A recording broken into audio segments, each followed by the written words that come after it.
Welcome, everybody. This is our podcast, Climate and Cuisine, and we're going to be talking about both with a guest. I'm so honored to have Naijha Wright-Brown of who is the head of the Black Veg Society, located in Baltimore. Naijha, welcome. Welcome. Thank you for having me. I appreciate it. Peace and blessings to all the listeners. Well, we're thrilled to have you. And I just want to tell our audience that besides running the Black Veg Society, you're also handling so many things. I don't know how you do it all. And that's my first question is how do you do it all? But you're also co-owner and of a restaurant in Baltimore, land of Kush, very well known. I tried to get there and missed my chance because of traffic and I had tickets. So I didn't get in, but I'm really looking forward to go there. And I understand you have won another award for your restaurant. Do you want to tell our listeners a little bit about that? Yeah, absolutely. It came as a surprise to us yesterday. We have a friend here, local friend that has a soul food restaurant, Casey Jenkins, Darker Than Blue Grill, called me and said, it's incredible because I got second place in soul food. You want to know who got first place? You want to know who got first place? I'm like, who? You guys, the landing cook. I'm like, wow, that's major. That's major. Thanks for the phone call. So yeah, I just put out an announcement last night. So shout out to Baltimore Sun. I mean, we didn't do anything. I don't know if they did anything. People just voted us as the best soul food, Baltimore. So yeah, we're Wow. happy, Well, humble, grateful. We appreciate it. and your restaurant is a vegan restaurant, right? It's a vegan soul food restaurant. Yes, we have So collard that is greens, awesome. yam, all of that. That is awesome for vegans. Yes. Yeah. Besides soul food, it's also awesome because, as we know, vegans are doing their part to reduce greenhouse gas emissions, and it's huge. And Yeah. it's, See my shirt? I think it's the future. Oh, let me see. Gray meat does not exist. Go Oh, I vegan. love that. I love Shout that. out. And that's Awesome. Compassion Company. Compassion Company. This is I think this is their shirt. Well, here is so congratulations on that award and all the other great work that you're doing running the Black Veg Society, because I do know you do a lot of programs. But before we get into more about what your organization does, I'd really like to hear about your origin story and how you became a vegan. Yeah, absolutely. I became vegan by the way of health. So my cholesterol was high. Now, I didn't know about any of these terms. I was familiar with tofu, which I call bean curd, since I was in my early 20s because I used to work in New York City on Park Avenue, Madison Avenue, Wall Street downtown. So I used to eat at the Chinese restaurants and I used to get bean curd and black bean sauce with brown rice. So I'm familiar with healthy eating.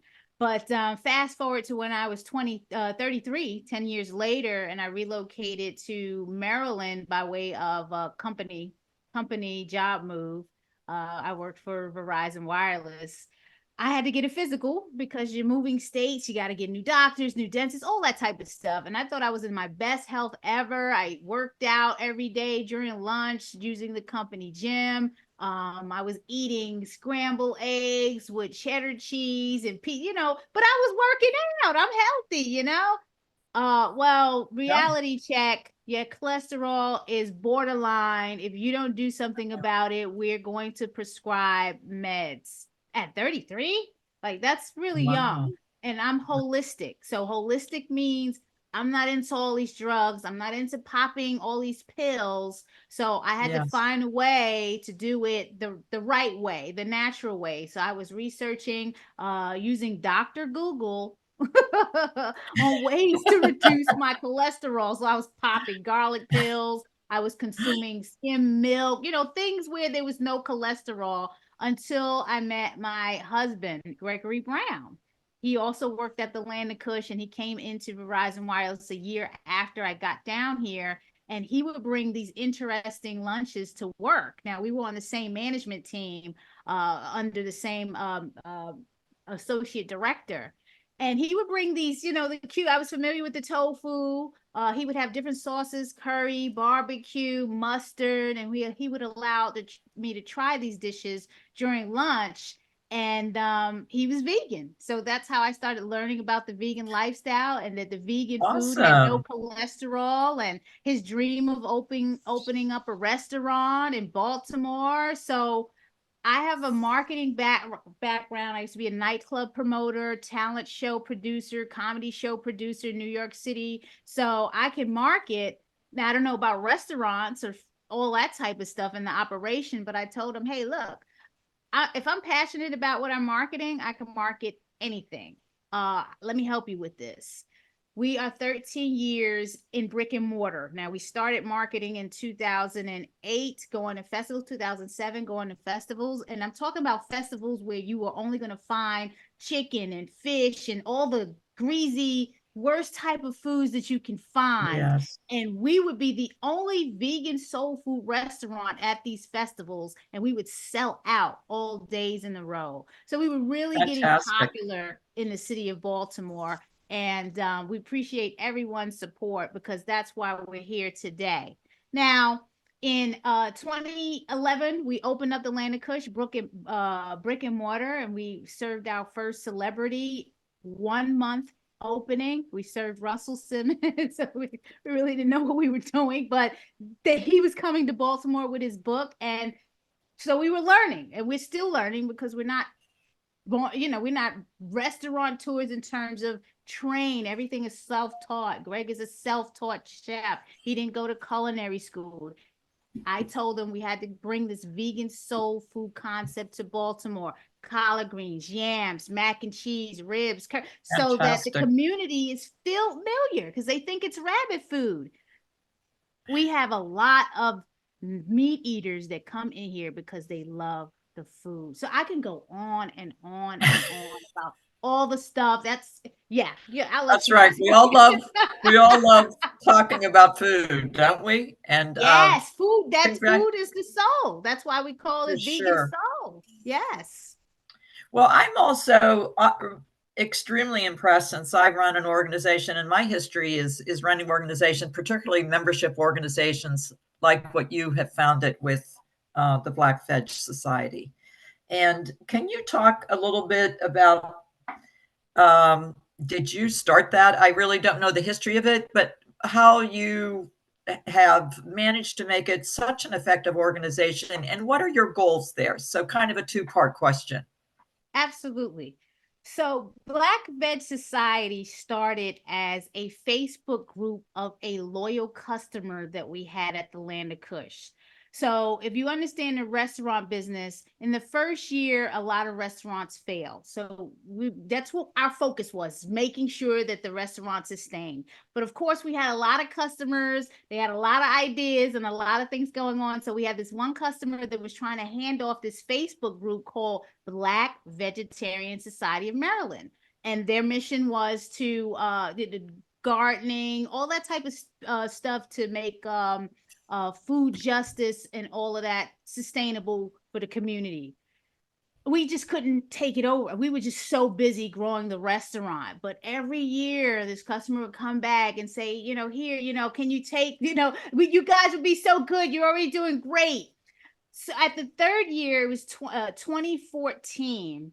The customer came back again, and we were starting Vegan Soul Fest, which was co-founded by myself and Brenda Sanders, executive director of Afro Vegan Society, because there was a need for this type of festival in Baltimore. So at that time, we was already 3 years in with the restaurant. So I said, you know what, I'm ready to move on to something else, because I get bored very quickly, so fast that you wouldn't even believe it. I wanted to work on the next thing. And my husband always talked about us having a nonprofit, doing the charitable work, because of course everybody's coming to the restaurant, they want things for free, they want us to do this, and you really can't do that in a food service business because it's already low margins. So when the last time this customer came and said, can you please, because I'm going to Albuquerque, New Mexico to start up another Black Vegetarian Society out there. And then I said, okay, we're going to take this thing over. And we started the first project, and it would be VeganSoul Fest. And we brought out so many people that year that we outgrew the venue, and we had to take it to a community college the second, third, and fourth year until we outgrew the college. And that's how the Black Veg Society evolved. And I have to shout out A Welfare World. A Welfare World and Don Moncrief was so instrumental in helping us getting the Black Veg Society up, the nonprofit, and all that goes into it, and registering it. So I appreciate her support, along with Veg Fund and Leslie Barkis, who funded us for table sampling. So we would go out into communities, So important. events, all of that. So and that's important. how Black Veg Society started. Oh my gosh, that's so fantastic. And I'm glad to hear you talk about Veg Fund and A Well-Fed World. They have funded Climate Diet as well. Those are my friends, very, very close friends to me. Wonderful people. And they, you know what, they care about small organizations making it. I really, you know, that's what they really care about. They know it's not easy. Yeah, I'm glad you said it, because I would be remiss if I didn't mention that because Black Veg Society was doing so much work in the community within its first 2 years of launch.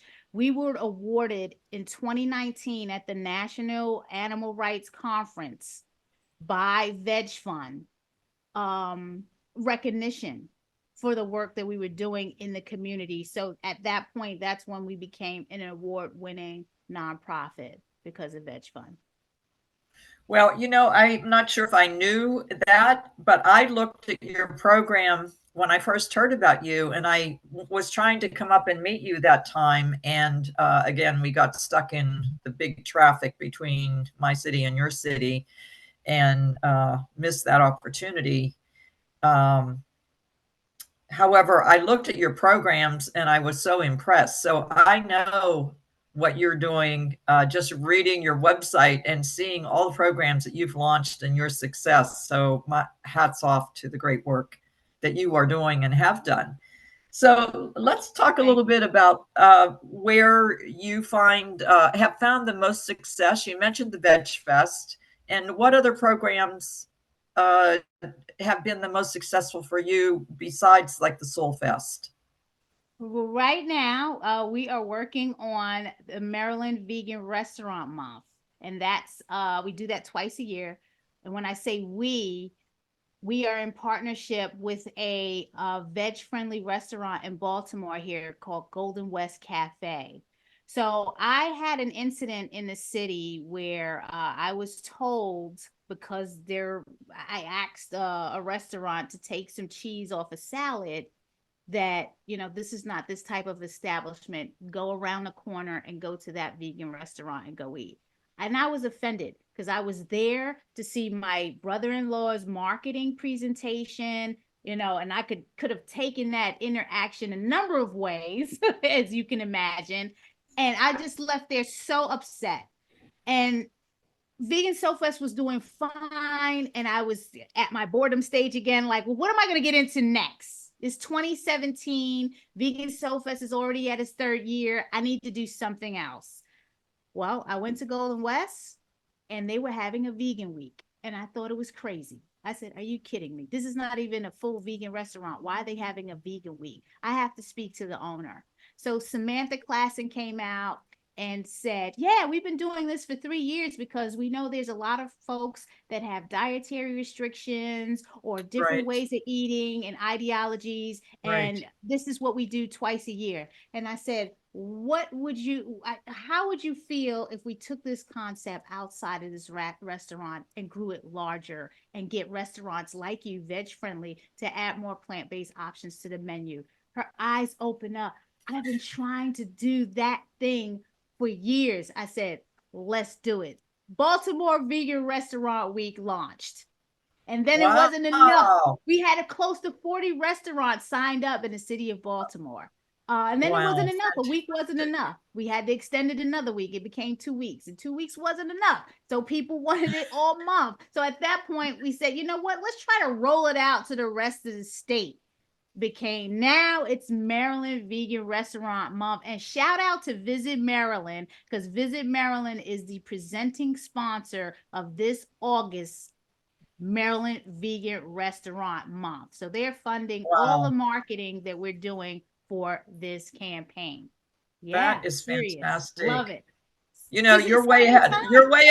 You're way ahead of Washington, D.C. We just started vegan restaurant month here. D.C. It's D.C. Veg Week, but it's they have a week, but they're now kind of extending it to a month. But you're way ahead of us. It's just because you don't have time in a week. You got breakfast, lunch, dinner, desserts, bar. You know, there's so much you can do that. People can't just rush through a whole week.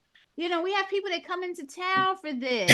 So just getting the restaurant signed up and engaged and inspired to market this. And we've been doing it since 2017. So I like to turn our conversation to climate a little bit. And can you talk a bit about, you know, again, vegans are just out there helping the climate. They're not trying to take credit for anything, but in their own humble way, we're just making a path to really reduce environmental degradation, cutting down trees, all those things that, you know, frankly, the meat industry, you know, as we all know, or they're destroying rainforests around the world, particularly Brazil and Indonesia. I forget how many acres are cut down every day in Brazil. It's so astronomical. Can you talk a little bit about what you see as the role for in your two groups of helping create that awareness, or what you're already doing to create the awareness on the climate side, because you're saving people's health, no doubt about it, through your great work, but your advocacy. But do you do programs about the climate, or just how do you handle that topic? Yeah, it's important, and what we do is we educate. In Black Veg Society, we have 6 elements, and one of the 6 elements, if I can remember off the top of my head, is eating earth. So that falls under the earth components. And this type of stuff, like what A Well-Fed World is doing, this climate-friendly food guide, it starts there. So we distribute these type of guides. We promote them in the restaurant, at events, because it starts with education. Education. Absolutely. Because if people don't know what they don't know, right, then they're not going to change. So shout out to A Well-Fed World for putting together this climate-friendly food guide, printed and a ability to download on the website. And you can also, as a matter of fact, you can go to our website, Under Earth, and that's where you'll find it for download. So we just, you know, I should put it on my website. I have seen that guide, and it's a great piece of work. It is a great piece of work. But you have to educate. And it's simple. We've given out a lot of these in store. We just finished up a children's VegFest in June. We had the guide out there for people to become aware. That is basically. Can you talk about that? The children's VegFest? That is fantastic. Yeah, I have a program targeted to high school students called The Power of Food, but I want to hear about your program. Absolutely. So it's coming off of the heels of VeganSoul Fest. We postponed it for this year, and we're looking to bring it back in 2025. But again, I had to do something with Fest this year, but just not on that large scale, because it's so huge, VeganSoul Fest, that we need a large team to handle it. I kind of wanted to scale back and focus on the children, because attendees bring their children, and a lot of times we have the kids zone, and it's cute, but you can grow that and make it bigger and different, and really focus on child businesses, youth entrepreneurs, watching them plant seeds and educating them that way, cooking demos. I mean, if you go to the social media page, you'll see little tiny children with the safe knives cutting vegetables. And they are the feature. It's about them. It's not about us running our mouth all the time to them. Get them engaged. They want to be you want them to be the future Absolutely. vegan business owners. Get them out there, let them do a couple of hours of selling their cruelty vegan wares or food or beverages. That's the future of Children's Veg Fest. And we've registered close to 900 attendees this Wow. June.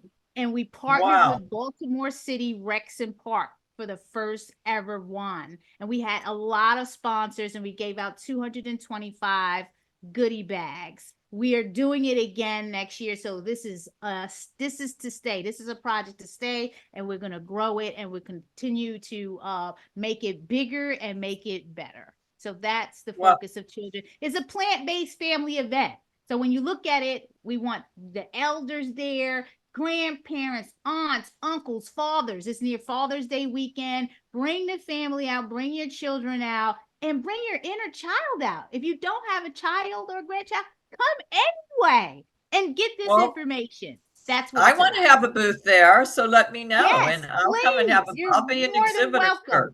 Shout out to PCRM. They were out there. Well, they sent us guys. They actually sent us the Nutrition for Kids guys. So shout out, and they also sponsored. So I appreciate their support. We had a number of sponsors, and it was just a great time for the community. And I love edutaining events. I can sit in conferences every now and then, but I like edutainment because I'm a big kid.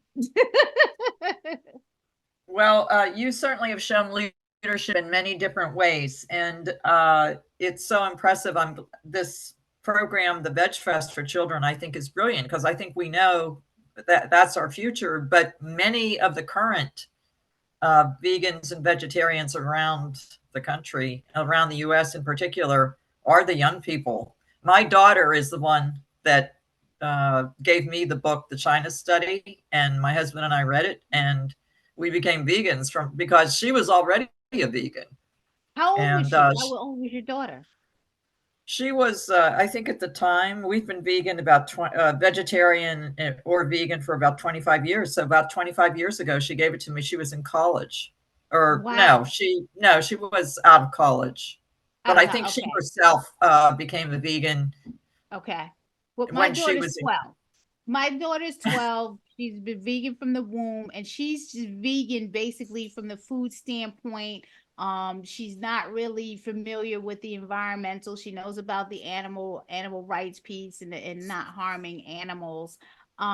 She was out there tabling at Black Veg Society, giving away the vegan deli sandwiches to people that pass by. She was also instrumental in approving the logo that we are currently using for the fest. So this is the engagement I'm talking about with the youth, listening to their voices and their feedback. Yes. I've had 2 high school students. One is the daughter of the former head of the Society of Environmental Journalists, and I'm a member of that. We have quite a few journalistic newsletters. This podcast is new, our website, social media.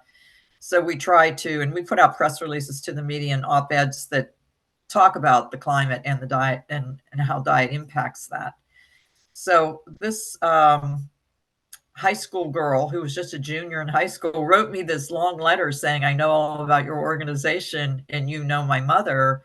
I would like to volunteer my time for you. So she and her friend had a green club in their high school and started doing cooking videos for me. So we've been using those for an entire year. The girls are incredible. They're so dedicated and knowledgeable and just looked up the recipes, made us these short little videos. We've been using them, as I said, for like a year. So the younger generation, I'm all about that. Yes. So Naijha, we need to listen more to them. They are a future, and they're very talented, and they know more than we think they know. So we're not always smarter than them. So some of them are smarter than us. This technology that they have access to. I was going to say, yeah, they can fix our technology. Yes. Naijha, I hope this is the beginning of many conversations with you, and I would love to have you come back and talk to me again about all of the things we started talking about today. Absolutely. I would like to wrap this up, but before we do, is there anything that you would like to add, or anything just bring up at this point before we close out? Yes, please support Land of Kush when you're in the area. We appreciate people coming in. That's how we stay open. We're a small business, and small businesses, if anyone can imagine, they go through their challenges and struggle. Please support us when you're in Baltimore, or buy a gift certificate for someone. Go to landofkush.com and have them come down. Black Veg Society needs your support in order to continue its programming. So we desperately need people to donate at blackvegsociety.org. And those are the only things that I'm gonna say. Please support, support, support. I can't ask for that enough. Well, I hope everyone will hear that, and I hope that they will. I will, and I'm thrilled again to have you with us today. This has been a fantastic conversation with Naijha Wright-Brown, head of um, the Black Veg Society of Maryland, and also an entrepreneur and co-owner of Land of Kush, a vegan soul food restaurant, award-winning in Baltimore, Maryland. Thank you so much for being with us. Thanks for having me, Jane. Sending blessings. And that concludes our show for today. Thank you for joining us.